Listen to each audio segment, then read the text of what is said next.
2 দশকেরও কম সময়ের এক দীর্ঘ নির্বাসিত জীবনের পর দেশে ফিরে বাংলাদেশের রাজনীতির কেন্দ্রবিন্দুতে আবারও উঠে এসেছেন বাংলাদেশ জাতীয়তাবাদী দলের চেয়ারম্যান তারেক রহমান।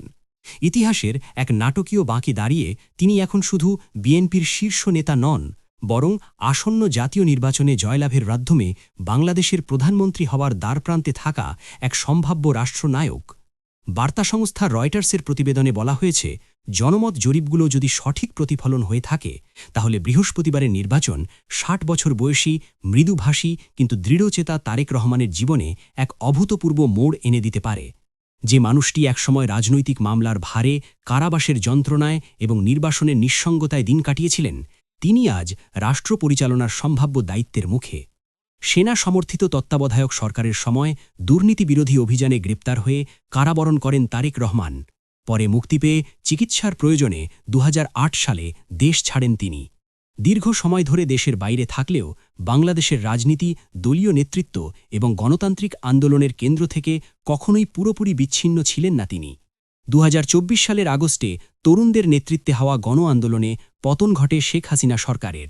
সেই আন্দোলনের মধ্য দিয়েই বদলে যেতে শুরু করে দেশের রাজনৈতিক বাস্তবতা।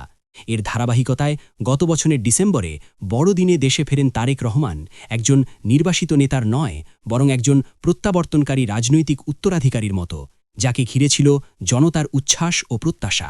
অন্যদিকে দীর্ঘদিন ক্ষমতায় থাকা শেখ হাসিনা বর্তমানে দিল্লিতে নির্বাসিত জীবন কাটাচ্ছেন।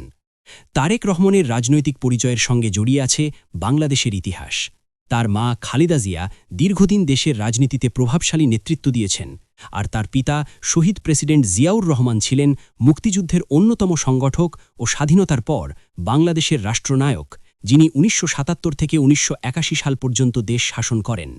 ভবিষ্যৎ নেতৃত্বের প্রশ্নে তারেক রহমান প্রতিশোধের রাজনীতি নয়, বরং শান্তি ও স্থিতিশীলতার বার্তা দিচ্ছেন। তিনি বলেছেন, প্রতিশোধ মানুষকে দেশ ছাড়া করে, সমাজে অস্থিরতা তৈরি করে, কিন্তু কোনো কল্যাণ বয়ে আনে না। তার দৃষ্টিতে এই মুহূর্তে বাংলাদেশের সবচেয়ে বড় প্রয়োজন স্থিতিশীলতা, বিনিয়োগ এবং আন্তর্জাতিক অংশীদারিত্বের ভারসাম্যপূর্ণ পুনর্গঠন, যেখানে কোনো এক দেশের উপর অতিরিক্ত নির্ভরতা থাকবে না। নির্বাসন থেকে প্রত্যাবর্তন, সংগ্রাম থেকে সম্ভাবনা, তারেক রহমানের এই যাত্রা শুধু একজন রাজনীতিবিদের ব্যক্তিগত গল্প নয়, বরং বাংলাদেশের রাজনৈতিক ভবিষ্যৎ কোন পথে যাবে তারই এক গুরুত্বপূর্ণ ইঙ্গিত। প্রশ্ন এখন একটাই, ভোটের রায়ে কি তিনি সত্যিই বাংলাদেশের পরবর্তী প্রধানমন্ত্রী হতে চলেছেন? উত্তর দেবে আগামী নির্বাচন।